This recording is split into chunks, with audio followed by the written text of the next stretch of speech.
Hi there, my name is Kara Kaup. I'm a pediatric physical therapist from Edmonton, Alberta. I'm also a person living with long COVID. As well, I've been involved with the Long COVID Physio organization since its inception in 2021. In February of 2024, I had the pleasure of presenting with Dr. Angela Grace and Jennifer Thompson at the Central Alberta Teachers Convention meeting, CATCA, in Red Deer, Alberta. The topic of our presentation was what educators need to know about children living with chronic illness, post-viral illnesses, and long COVID. So we've taken the information from that presentation and we've broken it down into modules so that you can watch different parts at different times. So I'm just going to share my screen here with you. Okay, so this is module 3. Hopefully you've watched module 1 and 2 already. So in module 1, Angela shared some basic facts and statistics about long COVID. In module 2, Jennifer shared her family's story and their experiences living with long COVID. As well, she also shared what students and parents want their teachers to know about long COVID. So for module 3 here, we're going to talk about what educators can do to support their students with chronic illness, post-viral illnesses, and long COVID.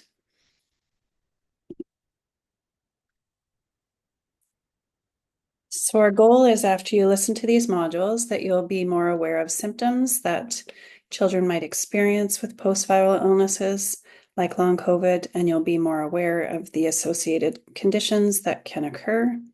I'll also give you examples of how your students might describe their symptoms, and we'll go into a little bit of the science with regards to long COVID and other post-viral illnesses.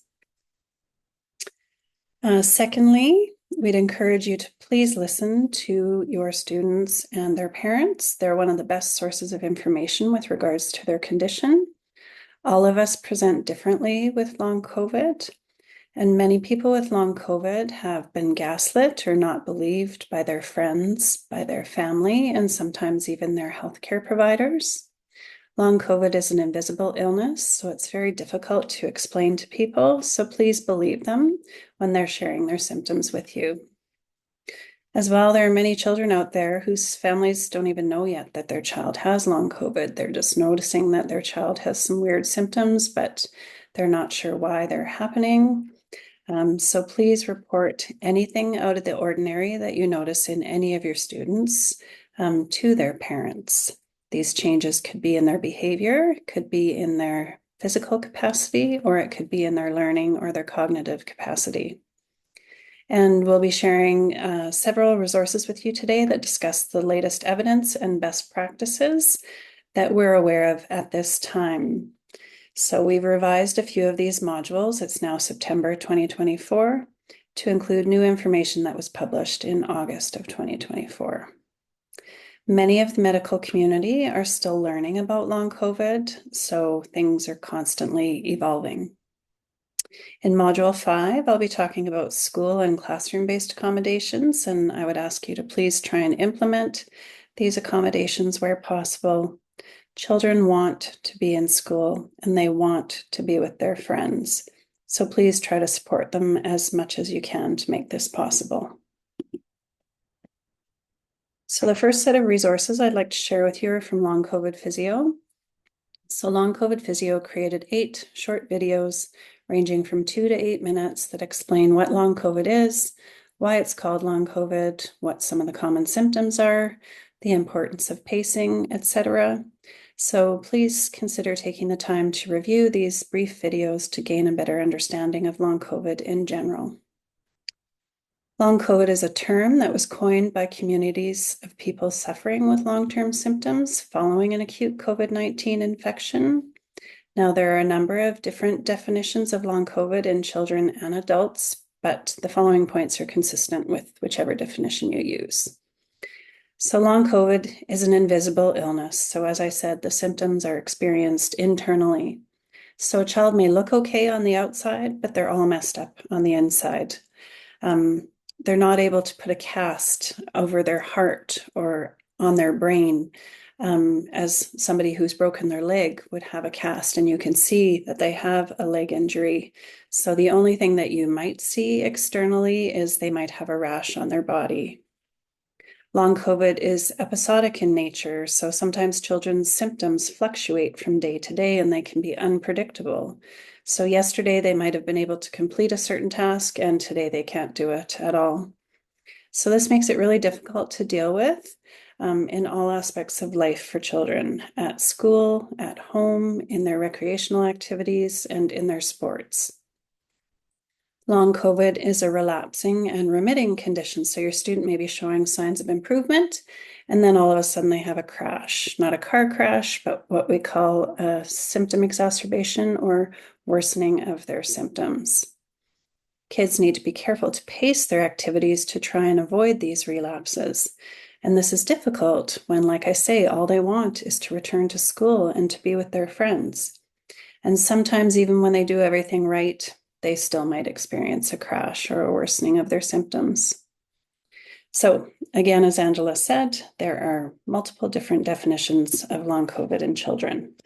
So for simplicity's sake, I'm going to share the World Health Organization definition with you. You might hear of other acronyms, or you may see different names or definitions. But for today, we're going to stick with the term long COVID, and I'm going to highlight the important parts in the World Health Organization definition. So they need to have a history of probable or confirmed SARS-CoV-2 infection. So unfortunately, many countries are no longer doing PCR testing, and many people are no longer doing home testing as well. So that is why there's a history of probable as well as confirmed SARS-CoV-2 infection. And as well, in the beginning, there wasn't testing around for many people. Secondly, the symptoms need to last for at least 2 months and can't be explained by another diagnosis. And the symptoms need to have started within 3 months from the initial COVID-19 infection. The symptoms may persist after the infection, so the child may have gotten sick and just never gotten better, or they can be new onset after initial recovery. So they could have recovered from the acute COVID infection, but 2 months later, they start having some weird things happening in their body. These symptoms impact everyday functioning, so it can impact their eating habits, it can impact their academic performance, it can impact their daily activity, their social activity with friends and family, or it can affect their developmental milestones. And these symptoms may fluctuate or relapse over time, which also makes it difficult with things going up and down. So there's a reference for the World Health Organization there if you want to look into more details about the definition of long COVID in children. So let's talk about 2 common misperceptions about long COVID in children. So the first misperception is that children don't get long COVID. So initially in the media, they were all saying, oh no, kids don't get long COVID. Unfortunately, this was very wrong. There are many children suffering with long COVID in our communities all around the world. In fact, 1 in 4 individuals with long COVID is a child. The second misperception is that long COVID in children is the same as in adults. And again, this is false. Long COVID symptoms in children and adolescents can be different than what adults with long COVID experience. And lastly, just to point out, a negative COVID-19 test does not rule out past infection in children. There are a number of people with long COVID who never had a positive PCR test. So next, I'd like to share these 2 references with you. So they show you all of the systems in the body that can be affected in a child or an adolescent. So recent findings published by the Recover Initiative in the United States identified the most common prolonged symptoms in children, and they were able to identify differences between school-age kids aged 6 to 11 and adolescents aged 12 to 17. So what they are starting to see is that neurocognitive symptoms, pain, and GI symptoms seem to be more common in school-age children, while a change or loss of smell or taste, pain, and fatigue or malaise-related symptoms seem to be more common in adolescents. So I thought that was kind of interesting. So what might you see in your classroom? So all of these examples are taken from children that I know personally who are living with long COVID, or I've taken them from the Long COVID Kids or the Long COVID Families websites, which are both excellent resources. So things that you might see, the children might be suffering from severe fatigue. So this is debilitating fatigue that's unusual for their character. And it's not just feeling tired after a bike ride or a run, but it's where their whole body feels heavy, like they can't lift their arms or their legs, or they can't lift their head off the pillow, or sometimes they can't even get out of bed for hours, days, weeks, sometimes months. You may notice that they're really tired and falling asleep in class. And again, this is unusual and more noticeable than just your regular teenager who's sleepy. They may have cognitive dysfunction or difficulty concentrating, word finding, memory issues. And I'm calling this cognitive dysfunction, not brain fog, as brain fog does not clearly describe the neuroinflammation that is going on in the brains of people who are living with long COVID. They may be dizzy, they might faint, they might talk about chest pain or chest pressure. So sometimes I feel like my heart is really sore, and other times I have this pressure right across the front of my chest, like across my sternum or breastbone. And sometimes I describe it as one boot on my chest or two boots on my chest. They might have difficulty breathing, and it feels like you just can't get enough air into your lungs. Or they might be complaining of headaches. You might see them rubbing their head or their temples or putting their head down on the desk. So I'm just going to read a few of the things of how children may describe it, and then I'm just going to let you guys read them in the rest of the presentation. So I'm so tired, my legs feel wobbly, my chest hurts, I can't breathe, my head hurts, might be some of the ways they might describe it. So what else might you see? Your kids might be complaining of stomach cramping or diarrhea or constipation. They might have changes in their taste or smell. So they might talk about how something tastes really metallic-y or like an ashtray. They might have muscle or joint pain. They might have pins and needles, or it may feel like more electric shocks, or it might feel like it's burning or just pain in their hands and feet. They might have rashes that just pop up that have no known cause. They might be sensitive to lights, sounds, or smells. They might be experiencing anxiety, depression, or mood changes. So they might describe it as, I don't want to eat that. It tastes gross. It's too bright in here. The other kids are noisy. I feel sad. I miss my friends. I'm scared about getting sick again. And you can see those other things there as well. So Long COVID Kids developed this handout called the Cautious Tortoise.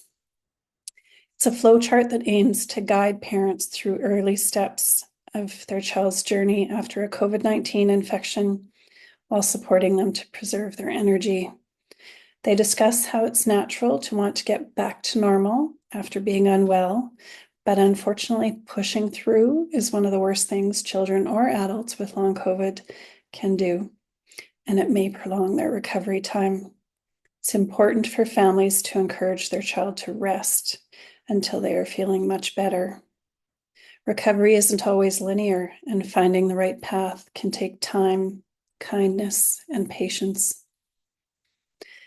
They encourage a cautious approach following an infection with the COVID-19 virus and to watch for signs or symptoms that may indicate their child has not returned to full health.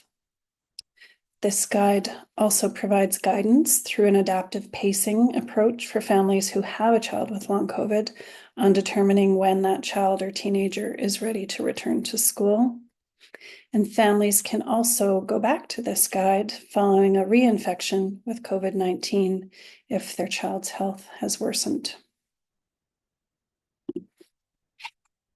So let's delve into a little bit of the science and biology of these symptoms. So we'll start with the autonomic nervous system. So the autonomic nervous system has two parts, the sympathetic system and the parasympathetic system. So your sympathetic nervous system is your fight or flight response. So that causes an increased breathing rate, increased heart rate, increased blood pressure, increased blood flow to your muscles and organs, and decreased digestion. So it says you're getting ready to, run from a bear. Danger is looming. The parasympathetic nervous system is your rest and digest system. So it increases your digestion, decreases your breathing rate, decreases your heart rate, decreases your blood flow, gets you in that sort of very relaxed state. But with long COVID, children have an imbalance of this autonomic nervous system, and they're often spending more time in their fight or flight state. Now, people often mistake these symptoms as anxiety, but they often happen without a provoking event, and they can even happen when you're asleep. All of a sudden, you wake up in the middle of the night and your heart is racing and you're having difficulty breathing, and you might feel your heart beating in your chest. It's very unsettling when it happens. Children may experience anxiety or depression or mood changes when they have long COVID, but this is not what is causing their long COVID symptoms. However, having all sorts of weird things going on in your body that you don't know why certainly can cause anxiety. Long COVID can, though, trigger new feelings of anxiety, depression, or behavioral changes. And Angela will describe some of those post-viral illnesses that can cause these illnesses in Module 4. So again, it's just important for me to emphasize, anxiety does not cause long COVID symptoms.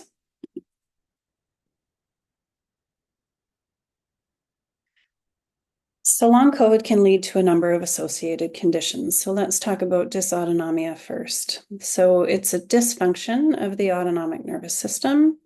It's an umbrella term to describe several medical conditions where the ANS doesn't work properly. A high percentage of people with long COVID have symptoms of dysautonomia. So things that children might experience with dysautonomia, they might feel dizzy, they might feel lightheaded when they get into a sitting or a standing position. They have difficulty standing still in one spot, and they feel better if they're moving around. They might have difficulty walking or poor balance or feel like they're going to topple over. They might have an increased heart rate called tachycardia. They might have a decreased heart rate called bradycardia. They might have vision changes such as double vision or blurry vision. They might have digestion issues. So again, the stomach cramping, the diarrhea, the constipation. They might feel nauseous quite a bit of the time, or they might even start vomiting for no known reason. Again, that sort of crushing fatigue, the cognitive dysfunction, headaches, and poor sleep. Again, that sleep is just feeling unrefreshed after a full night's sleep. And if you look in the image here, it shows you all of the different conditions that come under dysautonomia. And you can see in the top left there that POTS is one of those conditions. So we're going to talk about that next. So POTS stands for postural orthostatic tachycardia syndrome, and it basically means that the child's heart doesn't like it when they assume a vertical position. So when they go from a lying down position to an upright position in sitting or in standing, most of the blood flows down to their legs and their pelvis. So then the heart starts trying to beat faster to try and get that blood back up to the heart and the brain. This may cause the child to feel dizzy or have blurry vision, or sometimes the child will even faint. So symptoms they might also complain of: increased heart rate, heart palpitations, again, where they feel it racing, pounding in their chest pain or chest pressure, and again, like I said, feeling dizzy or lightheaded. Okay, so let's talk about what you might see in your classroom. So people with POTS do not tolerate heat well. So you might notice they start getting flushing, reddening in their face, their neck, their upper body. They might start sweating. They might be dizzy, nauseous, again, that breathlessness. They might faint. But another thing you might notice is just an inability for them to cope with something that usually wouldn't upset them. So that's a little bit different. How they might describe it: my hands are clammy, my heart's beating really fast, I feel dizzy, I feel like I'm going to fall down. And again, I feel sick or I don't feel good. They just don't know how to verbalize what's going on. So managing dysautonomia and POTS. From a safety point of view, please notify your students' parents immediately if a child has any unusual chest pain. Then they can talk with their child to decide what the next steps need to be taken. Please encourage them to drink water and electrolyte drinks throughout the day and permit salty snacks throughout the day. Water and salt help the child to retain more fluid and increase their blood volume and their blood pressure. Children may need to be excused to the bathroom more often due to the increased water intake or due to the stomach issues that kids have. And so when they increase that blood volume and that blood pressure, that helps to push the blood back up towards the heart and the brain. Try and avoid long periods of standing for your student who's got POTS or dysautonomia and allow them to sit where lineups or long periods of standing are required. If they get overheated in your class, please give them an ice pack or a cold towel to try and cool them down a bit. And if they get dizzy, please let them lay down. Or if they're in sitting, please encourage them to put their feet up so that we can try and help to get some of that blood back up towards their brain. Okay. Next, we'll talk about another post-viral illness called ME/CFS. So that stands for myalgic encephalomyelitis, which is more the European term, and chronic fatigue syndrome, which is more the North American term. So ME/CFS is a devastating chronic multi-system illness triggered by an infection or a virus. And a large number of people with long COVID, but not all, end up being diagnosed with ME/CFS and meet the criteria for this diagnosis. So I've just listed the diagnostic criteria. I'm not expecting you to diagnose these kids, but I just wanted you to know the symptoms that they look at when they're looking at a possible diagnosis of this. So firstly, they need to have an impairment of their normal function accompanied by fatigue that lasts for longer than 6 months. So again, this is that crushing fatigue that often leaves kids bedbound or housebound. Post-exertional malaise or post-exertional symptom exacerbation. I'll speak to that specifically in the next slide. Unrefreshing sleep. So again, waking up feeling exhausted after a full night's sleep. Cognitive impairment or orthostatic intolerance. So that means a person who can't tolerate standing upright.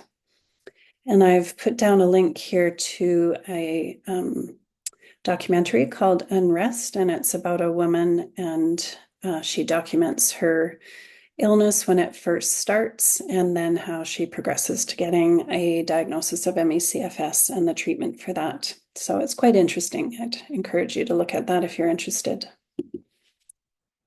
So what might you notice in your classroom? So there's been a lot of overlap in these symptoms, but flu-like symptoms are a little bit different. So that's more ME/CFS. So flu-like symptoms like a sore throat, headaches, low-grade fever. So I have POTS, dysautonomia, and ME/CFS, but my main symptoms are a sore throat, which I've had for most of 4 years, headaches, which I have almost every day, low-grade fever.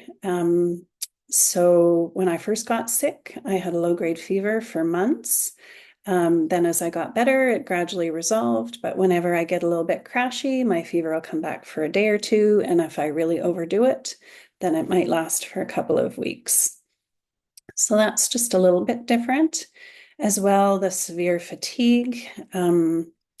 So if you notice your child is tired or falling asleep in class, or if they are not able to participate in gym and phys ed, that's a big red flag. Children with ME/CFS just do not tolerate activity, physical activity, or exercise well at all. They might complain of muscle weakness or joint pain or muscle pain. Again, they might complain of that cognitive dysfunction, or they might have sensitivities to lights, sounds, and smells. So just a few examples. Some people can't tolerate the sun, so when they go outside, they have to wear sunglasses. Or those fluorescent lights in the classroom can be too bright for them, and they might need to wear sunglasses.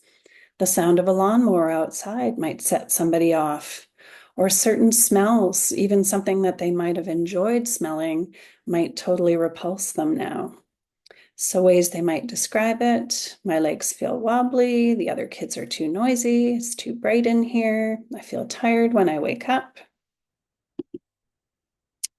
Okay, so let's talk about post-exertional malaise or post-exertional symptom exacerbation. So now these two terms are used interchangeably. I prefer post-exertional symptom exacerbation because I think it describes better how your symptoms become worse. So please, please, please learn about PEM and PESI. It's a cardinal symptom of ME/CFS, so that means that it's a primary or major symptom by which a diagnosis is made.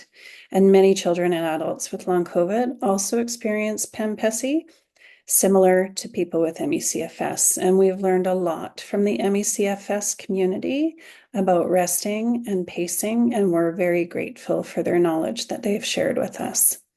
So each person who suffers from post-exertional symptom exacerbation has an energy envelope, and that's the amount of energy that they can use each day. Children experience post-exertional symptom exacerbation or a crash following exertion that exceeds that energy envelope and takes them above their anaerobic threshold.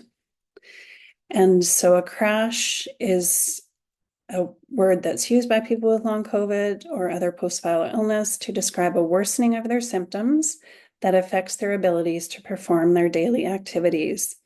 And it's often experienced 24 to 72 hours later. So it's really difficult because you can't trust your body when you're doing something. You might feel okay doing it, but then a day or a couple of days later, you really pay for it and your symptoms get worse. So it's difficult to judge what your body can do. So post-exertional symptom exacerbation can be caused by a number of different triggers. So it can be a physical trigger, such as turning over in bed, participating in activity in phys ed or at recess. It might be a recent illness like a cold, or it could be hormonal changes. It could be a cognitive trigger, so attending school, concentrating, reading, writing. Those sorts of things can trigger a worsening of symptoms. It can be something emotional, and it's not just negative. It can also happen with positive emotions. So if you get really excited on Christmas morning, that could make a child, crash and have a worsening of their symptoms. And then, of course, negative conflicts with friends or test results that are quite upsetting, those could trigger a crash. Orthostatic stress, so participating in an upright activity like sitting at a desk or standing, can cause you to crash. Again, as we spoke, sensory input, so large classrooms, fluorescent lights, somebody's perfume or cologne could totally set you off. And lastly, environmental stressors. So we all experienced heat waves, I think, this summer. So that's really hard for people who suffer with post-exertional symptom exacerbation and definitely can make your symptoms worse. And as well, when the barometric pressure changes, that can cause a crash as well. So crashes are unpredictable, and the symptoms can present quite similar to how children with concussion syndrome present. So if you're familiar with that, it can be quite similar. So lastly, we'll talk about chronic fatigue. So I want to be clear. I think I've been pretty clear that it's not just feeling tired. It's a persistent feeling of exhaustion that often leaves the child bedbound or housebound. And sleep and rest do not make them feel better, and they feel like they constantly have the flu. It's not caused by overactivity or exertion and is not proportional to the activity performed. Many children with long COVID experience debilitating fatigue or limited energy for even the most basic day-to-day activities, such as showering or eating. When I first was really sick, the only thing I could do in the day was have a shower, and then I would have to rest for the rest of the day, and I could only do that a couple of times a week. So as you can see, this can greatly impact your students' daily activities and their quality of life. People with chronic fatigue can feel like there's no more energy left in their battery, or that it only charges to half or a quarter of its charge, and it can never get up to that full charge level. And many children and adults with long COVID experience this boom-bust cycle where they start to feel a bit better, so they do a bit more, and then they overdo it, and then they crash and have a worsening of their symptoms. So then they have to rest more again, and then they start feeling a bit better, they do a bit more, and they crash. And it's very difficult to figure out how much energy your body can use before it starts to crash. So that's a constant thing that all of us are dealing with long COVID. So long COVID kids developed this handout called Pacing Penguins, and it's a lovely handout. It shares tips on how pacing can help to support a child to manage their energy with the hopes of seeing an improvement in their symptoms. Now, resting and pacing are a key strategy in learning how to manage the symptoms of long COVID and minimize that post-exertional symptom exacerbation. Children's bodies need time to recharge with rest, and this activity management strategy helps them to prevent worsening of their symptoms or to decrease their symptoms after overexertion. And it's important to note that pacing is not a strategy to avoid an activity, but it's more a way to manage the limited energy that the child has. They can no longer trust their body and push through their symptoms like they might have done before. The goal is to get to a more stable and predictable symptom level. And then once you reach that symptom stabilization, then you can gradually try to increase your energy envelope. So let's talk a little bit about the spoon theory or the energy envelope. So the spoon theory basically means that people have a finite number of spoons or units of energy per day, and they must ration these spoons throughout the day. And if they exceed their daily number of spoons, then they may experience a crash or a worsening of their symptoms, otherwise known as post-exertional symptom exacerbation. An energy envelope is the total amount of energy that you have each day to accomplish things. You allot points to each activity that you do throughout the day, and you have a maximum number of points that you cannot exceed for the day. So, for example, having a shower might be 3 points, attending a class might be worth 4 points, attending a medical appointment might be worth 5 points, playing with the dog in the backyard might be 2 points, but you may only have 10 points that you are able to use each day. So you have to pick and choose your priorities of what you want to accomplish each day. So it's very difficult, this energy management. So we'll leave that there for now. Thank you for taking the time to listen to my presentation today, and hopefully that provided information that would be helpful to you and your students suffering from long COVID or other post-viral illnesses. I've provided some of the resources here that I referenced throughout my presentation. So I'm going to stop here because Angela is going to go into Module 4. She's going to describe mast cell activation syndrome, MCAS, as well as some neuropsychiatric syndromes that can occur after a virus or an infection. And then I'll come back in Module 5 and discuss some practical strategies that you can put into place in your school or your classroom. So I'm just going to stop sharing my screen. And thank you very much for listening, and have a great day.